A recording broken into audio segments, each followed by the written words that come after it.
खास कार्यक्रम राष्ट्रहित में आपका स्वागत है। आपके साथ मैं हूं क्रांति सिंह। आज मुद्दा बेहद ही गंभीर है।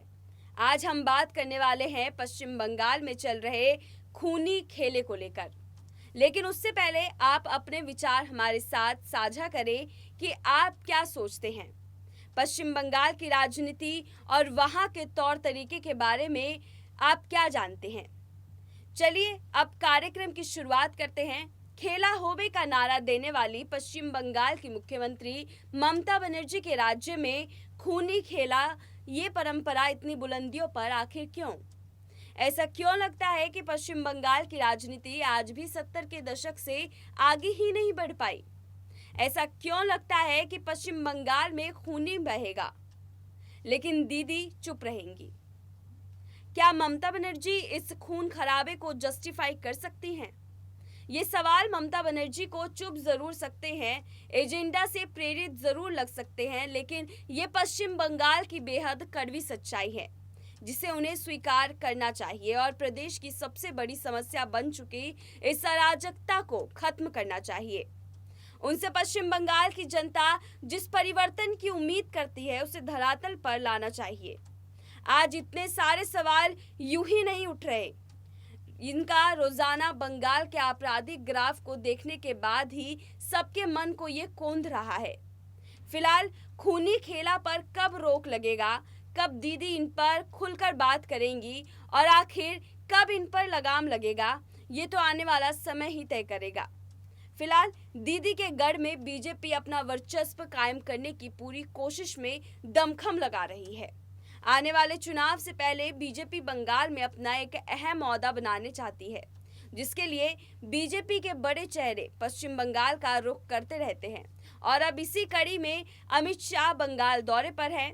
शाह का ये दौरा बंगाल के सियासी समीकरण पर क्या प्रभाव डालेगा और दीदी के वर्चस्व को कितना डगमगाएगा, ये जानने के लिए देखिए हमारी ये रिपोर्ट। ममता का राज बढ़ता अपराध, बंगाल में खूनी खेला का क्या है सच? कब दीदी लेगी बंगाल के खूनी खेला पर एक्शन? एक बेकसूर ने फिर गंवाई जान, घटना को दिया सांप्रदायिक रंग।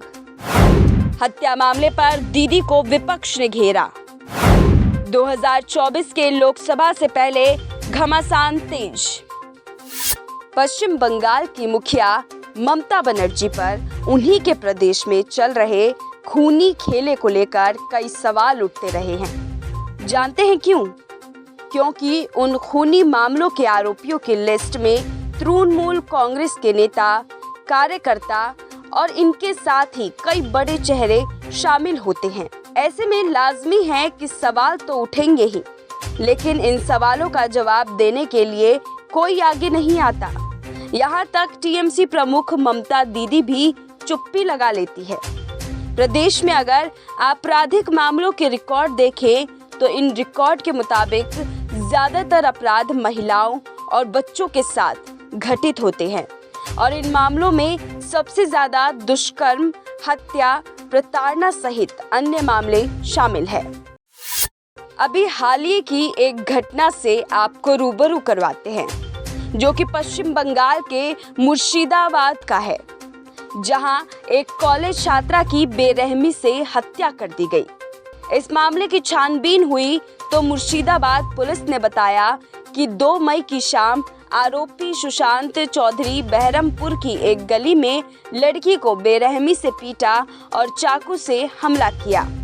जब आसपास के लोगों ने उसे रोकने की कोशिश की तो उसने बंदूक निकालकर फायरिंग करने की धमकी दी।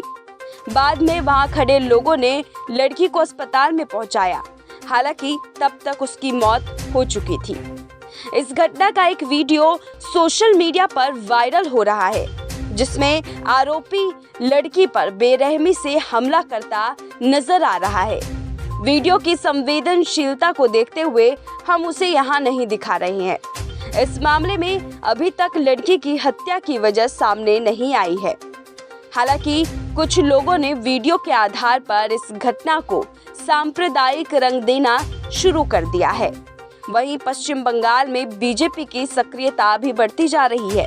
इस हत्याकांड मामले में बीजेपी नेता कपिल मिश्रा ने ट्वीट कर इसे कथित लव जिहाद का मामला बताया है।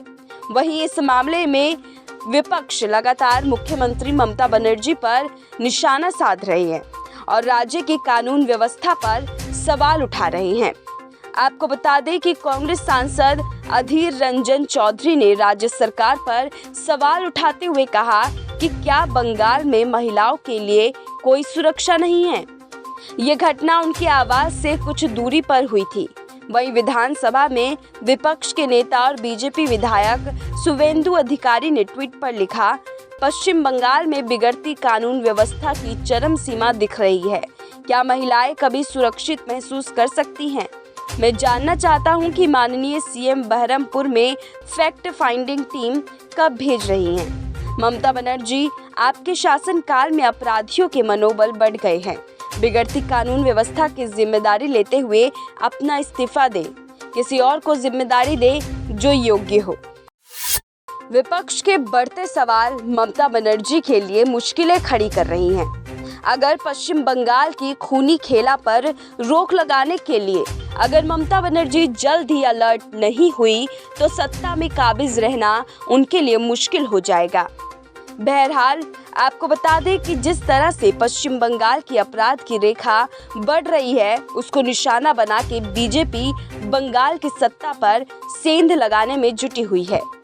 हाल ही में हुई घटना को लेकर बीजेपी की तरफ से ममता दीदी को घेरने का काम किया जा रहा है। वहीं दूसरी तरफ बीजेपी अपने सभी बड़े चेहरों को बंगाल में रुझान के लिए भेजती रही है। अब इसी कड़ी में केंद्रीय गृह मंत्री अमित शाह 2024 के लोकसभा चुनाव से पहले भाजपा कार्यकर्ताओं को फिर से जीवंत करने और पार्टी की राज्य इकाई से अंदरूनी कलह को रोकने के लिए पश्चिम बंगाल के 3 दिवसीय दौरे पर रहेंगे।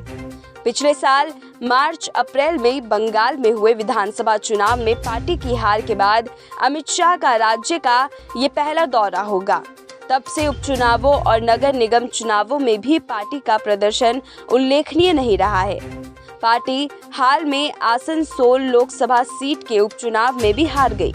पार्टी की लगातार हार से प्रदेश भाजपा के भीतर भी भारी असंतोष देखा जा रहा है। ऐसे में शाह के दौरे को महत्वपूर्ण माना जा रहा है। जानकारी के मुताबिक 2024 के लोकसभा चुनाव के मद्देनजर पार्टी में एकजुटता के लिए गृह मंत्री एक निश्चित संदेश देंगे ताकि राज्य में संगठनात्मक ढांचे और कामकाज को बेहतर बनाया जा सके। भाजपा के राष्ट्रीय उपाध्यक्ष और सांसद दिलीप घोष ने कहा है कि शाह के दौरे का मुख्य उद्देश्य आधिकारिक कार्यक्रमों में शामिल होना है, लेकिन वो राज्य पार्टी नेताओं के साथ बैठक भी करेंगे। बताया जा रहा है कि कई परिवर्तन भी जल्द देखने को मिल सकते हैं। राजनीति के परे पश्चिम बंगाल में राजनीतिक हिंसा का इतिहास नया नहीं है। यहाँ पर राजनीतिक वर्चस्व के लिए हत्या और हिंसा को हथियार की तरह इस्तेमाल किया जाता है और उससे भी ज्यादा पश्चिम बंगाल में महिलाओं और बच्चों के साथ आपराधिक घटने बिना किसी डर के भय के खुले में किए जाते हैं। कई सवालों के बीच घिरी ममता दीदी का इस ग्राफ को बदलने की जहमत करेंगी या प्रदेश अपने किसी और भावी पार्टी को लाएगा, और क्या बीजेपी का बंगाल में सत्ता हासिल करना आसान हो जाएगा? क्या दीदी के राज में बढ़ रहे अपराध पर रोकथाम का भरोसा इस बार बीजेपी वहां की जनता से करेगी? ऐसा हम इसलिए कह रहे हैं क्योंकि बीजेपी ने बंगाल में अपना सेटअप बिठाना शुरू कर दिया है। इसी कड़ी में पिछले साल बंगाल में हुए विधानसभा चुनाव के बाद गृह मंत्री का राज्य में ये पहला दौरा शुरू हो चुका है। इस दौरे को पश्चिम बंगाल की राजनीति में बड़े बदलाव के साथ जोड़कर देखा जा रहा है।